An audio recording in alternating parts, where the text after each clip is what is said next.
Hello everyone, I am Angelina or Noners. I have been posting some shorts here and there on YouTube for about a month now, and I wanted to officially introduce myself. So, again, I'm Angelina, or you can call me Noners. It's really whichever you prefer, I don't mind. I am 31, going on 32 years old, and as you can tell, I like to read. I don't just like to read though. I am a bit of a gamer, so every now and then I might post some gaming videos or something like that. I'm not sure yet. But yeah, I just wanted to give myself a little introduction into the booktube community to see if I fit in and where I fit in. In order to do that, I thought the best thing that I could do is to give at least one of my favorite books from different genres that I like to read or that I prefer to read. So, one of my favorite subgenres in the fantasy world is cozy fantasy, and one of my favorites is Legends and Lattes.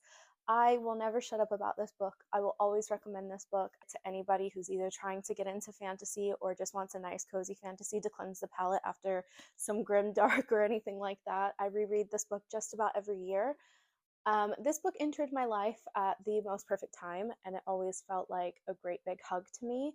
And I read it every time I kind of need that. We've got Viv, who is a barbarian who is kind of sick of the whole mercenary lifestyle, and she has discovered coffee. So she finds a village that doesn't know anything about coffee, and she opens up a latte shop. And while she's there, she kind of meets certain people. We've got a few different people. She meets Tandri, who is the succubus, who becomes her co-worker. And then she meets a little ratkin named Thimble, who is the one who makes all the baked goods there. And then she meets the mobster queen of the town, and she meets other little people who kind of help her out along the way. It is very much found family, so if you're one of those that likes found family, highly recommend it. There is kind of a romantic subplot, but it's very subtle. It's not anything that's in your face. And it's more focused on, finding your own place in the world and starting afresh, starting anew, and all that kind of stuff. If we want to look at high fantasy, one of my favorite authors that I've discovered just last year is John Gwynne. I read The Shadow of the Gods, which is the first book of the Bloodsworn series, and I fell in love. I have finished this series. The last book, actually every single book pretty much, has just made me sob. John Gwynne does an amazing, amazing job. This is kind of a Nordic inspired a high fantasy. If you're like me and you don't know much about like the Nordic gods, except the fact that you know Thor and Loki and stuff like that, they're not present in this. Don't go in there expecting that. These are very different Nordic gods. But I really, really enjoyed this. We follow three different POVs. We've got Elvar, who is the daughter of a Jarl who is meant to be married off, where she will have babies who will then become, heirs of the Jarldom, I guess. Um, and she basically says, no, fuck that. I'm not doing that. So she leaves and she joins a mercenary group called the Battlegrim. Then we follow Orca, who is one of the main characters of this series. In the very beginning, we see her with her husband and her son, and they're trying to teach him how to hunt. And not long after that, we hear a scream, and then they go and realize that the son of their neighbors have been taken and their neighbors have been killed. And then later on down the road, their own son gets taken, and the father, the husband, gets killed. And the only word that he whispers to her is Dragonborn. Now, they believe that the Dragonborn are completely gone, so they're confused as to what's going on. So she goes on a massive quest to get her son and get him back. She is a murderous mommy in the best sense of the word. She is a badass. I love her. And then we also follow Varg, who is an ex-thrall, so basically an ex-slave, who is on the hunt for the people who murdered his sister because he's made a promise to her that he is going to find them and he's going to kill them. So if we're looking at paranormal fantasy, if that's even what it's called, I like to read A Dowry of Blood by S.T. Gibson. Literally anything really by S.T. Gibson. She does an amazing job at abusive relationships and looking at how they can go on after that. So this book in particular is a love letter written to Dracula from one of the wives after she has killed him. So it's Constanza who has killed him, and she writes the love letter. And it focuses on from the day that she first met him all the way through their relationship as she met the other two wives until his demise. And it is so beautifully written. If you have ever had any kind of experience with abuse, I highly recommend that you pick this up. It's so beautiful. It gives you hope. And it's just, I can't recommend it enough. I don't know what else to say. I don't want to spoil anything, but yeah, okay. For anybody who likes literary fiction, who is looking to get into kind of fantasy world or anything like that, I also like to recommend The Cat Who Saved Books. This is about a teenager who has just lost his grandfather, who he's lived with most of his life, who runs a bookstore. When his grandfather dies, he decides that he's going to be the one to take over the bookstore until this aunt shows up out of nowhere that he's never met. He has no idea who she is, and she's like, "Well, I'm your guardian now. You're going to come with me." And he's like, "Hold on, I don't know you." While he's kind of processing his grief and dealing with the fact that he's about to have to go and live with this person that he doesn't know, a cat shows up and begins to talk to him and says, "I need your help." And they go on a quest to take over 3 different villains who are holding books hostages in some way. This book is amazing. The world building in such a tiny book, might I add, is crazy. I was not expecting that. And if you like to read, or if you are a librarian, you just love books in any kind of way, highly recommend this. There's a beautiful, beautiful message in this book. If you're a romantasy girly and you're looking for a recommendation and you're wondering what kind of book I would recommend Blood and Steel by Helen Scheuer. I read this earlier this year and I fell in love with Helen's writing. So this is about a young girl named Althea. She's about 23 years old, 24, and she is an alchemist, but she has had a fate stone put against her life, meaning that she only has 3 years to live. And that 3 years could end from minute 1 of her 27th birthday to the minute right before her 28th birthday. She has absolutely no idea. And she has decided that being an alchemist is not for her. She wants to be a legend. She wants to be a war sword. And the problem with that is that in this world, a few years ago or a few decades ago, all of the women in the world had to give up their rights to bear arms. So they all had to turn in their swords, their daggers, their knives, whatever it was that they held. And she witnessed that. She witnessed all of the women lining up to give up their weapons. And that was all because one of the higher ups in the kingdom had prophesized that a woman or a girl wielding a blade would bring the dark times to the realms. And she goes to the kings, the kingdoms, and kind of speaks her truth and says, "I don't want to be an alchemist. I want to be a war sword. I have these skills. I think you should let me do it. We're already running low on people to become future war swords. We need me." And at first they turn her down, but then after a series of uncertain events, they end up letting her do it. But then she has to go through the trials that normally the men would have to go through, and she has to deal with the prejudice that comes along with that, with her being a woman who shouldn't be holding a blade and is now being allowed to do it, and she's the only one who can. This book is really, really amazing, especially with everything that's going on in the world right now, especially with women's rights, both here in the UK and in the US. I highly recommend. If you're someone who likes dark academia, aka The Secret History and Academy of Liars, The Will of the Many, one of my favorite dark academia books is The Atlas Six by Olivia Blake. Now, I understand that this book has a lot of mixed reviews, and that's absolutely fine. We're all able to take in books differently. The reason why I liked this book so much was because, one, I understand that the characters are awful characters. They're very pretentious. They're meant to be pretentious. But for some reason, I just fell in love with them.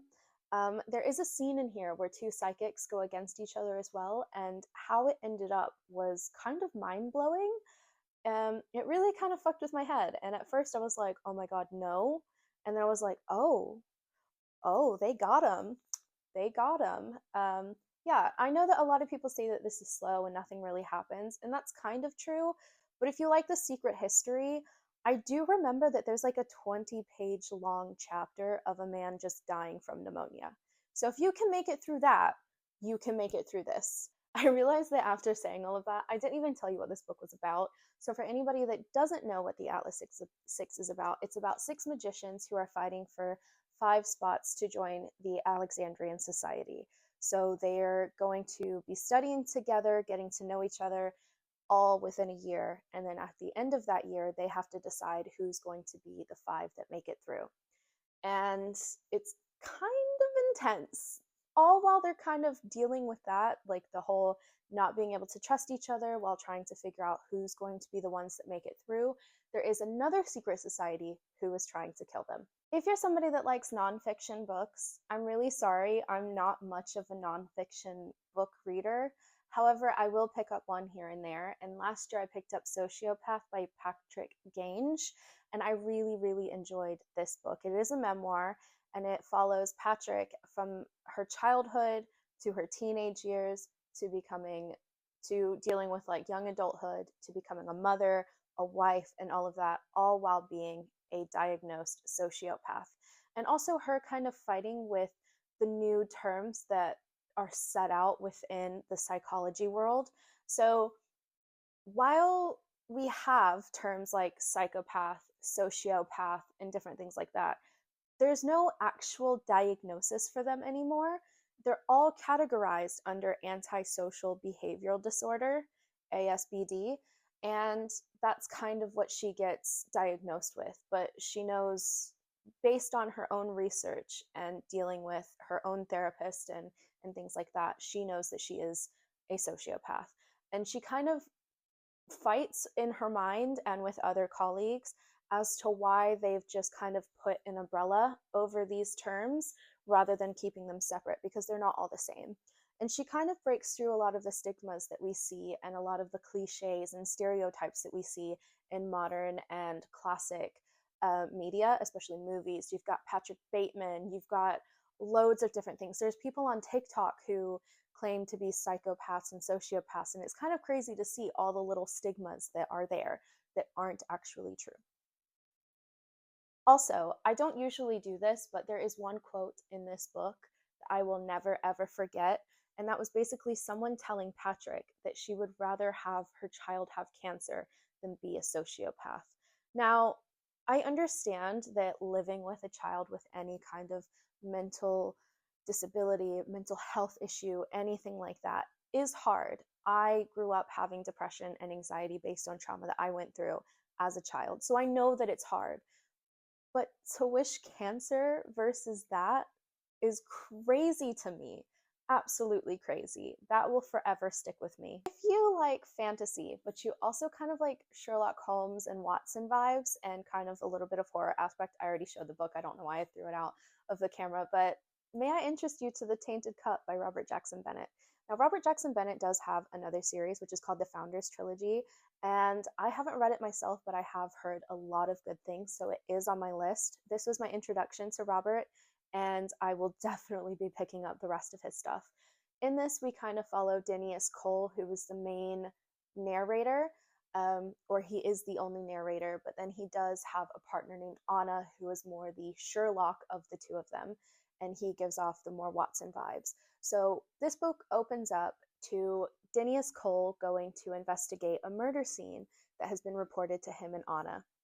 And upon arrival, they take him into the room and they try to warn him, this is grotesque. It's gross. Okay. You don't want to see this. And he's like, well, I've got to, I'm here. So let me just see it. And he walks into the room and there is a man who is very clearly dead because a tree has sprouted itself from inside of him. And the detail, the description, I wanted to gag. I wanted to throw up. I don't want to go too much into any more of what this book is about. There is some horror intrigue to it, but there's a lot of mysterious vibes, and then you do have the fantasy vibes. I will say Anna is a hilarious character. I kind of wish we had seen more of her throughout the book. However, she still completed this book completely. I read this early last year. I was listening to it at work, and there is one quote in here. If the rest of my description didn't give it to you, then I hope that this quote will. She is interrogating another character. I won't say who, when, or where. She is interrogating a character, and she's basically saying, did you know that this was going on? Were you aware that this was going on? Did you see any of this? And the character just keeps saying, no, I don't know. I wasn't aware. I don't know. I wasn't here. And then the final question, she says, okay, I just want to ask one more question. The character goes, okay. And then she goes, what color was the clay? And the character goes, clay? What clay? And then she goes, the clay that must have been stuck in your eyes for you to be so fucking blind to everything about you. Mic drop! That was hilarious. I was laughing so loudly in work because the whole scene was just set up. I wasn't expecting that kind of response from Anna. It was perfect. Once again, highly recommend this for anybody who likes fantasy, mystery, and a little bit of horror. Now, for romance, I want to recommend First Time Caller by B.K. Borison. This is the first book in the Heartstring series, and I fell in love with this series straight away. We follow Lucy Stone and Aidan Valentine. So there's one night where Aidan Valentine, he is the radio host for a radio show in Baltimore, and he gets a weird call, and it's basically someone's daughter basically talking about their mom and how she hasn't been in a relationship or on a date in so long, and she thinks her mom is lonely and she just wants to help her mom. Well, her mom overhears it, Lucy. She overhears the conversation, absolutely loses her mind on live radio to Aiden, saying, like, why are you speaking to my daughter? Who are you? What do you want? And he's like, well, your daughter just kind of told us some information about you. So they have a little bit of a conversation, and the rest of Baltimore absolutely falls in love with her because she's basically saying, you know what? I don't want to date because I've done the awkward first dates. I've done all this stuff and it just didn't appeal to me. And why can't it just be easy? Why can't I just go out and meet somebody who just instantly falls in love with me and we don't have to try so hard and all of this kind of stuff? And part of me kind of agreed with her. I was like, okay, go off, queen. But yeah, they kind of follow Lucy as they put her into her own radio show and is basically trying to find her a date or a man. And at first, it's very awkward, very weird. She gets some really weird text messages because they give her a phone from the radio station that she can have so that people can message her and she could message back with them, but like keep her real life private and stuff like that until she actually meets somebody that she wants to go on a date with. And at first, it's really awkward. She got some really weird messages. And from face value, you'd want to believe, like, no, that can't be real. No, nobody would ever send things like that. But we all know that we do. If you're a woman, you know that they absolutely do say things and do things like that. It's just weird. She does find a guy that she goes on a date with for the first time, and he is an absolute asshole. And that's basically how the book goes. You just kind of see the relationship between Lucy and Aiden kind of blooming, the friendship and stuff like that, and her trying to go on these dates and get to know herself and stuff like that. Beautiful, beautiful work. I would say check the trigger warnings. I was kind of surprised. This didn't trigger me so much, but it did trigger some of my friends. So I would say if you're someone who needs to check those, please do that. Right, so those are a lot of the books that I will probably be recommending along those styles. There's plenty more here that I haven't been able to talk to you guys about, as you can see. I'll just stand back for a second so you can kind of get a grasp of what I read, if you can tell by the edges or the spines. I hope that's not too disappointing for you. I hope that my recommendations were good for you, that they work out. If you guys pick them up, please let me know. I always love to hear if people end up reading books that I've recommended and how they felt about them. I love criticism. So if there's a book that I love that you didn't love, feel free to tell me why you didn't love it and let's discuss. That's basically what I want to start this channel for. I want to build a community that can sit here and talk about books and just get to know each other. Okay, thanks.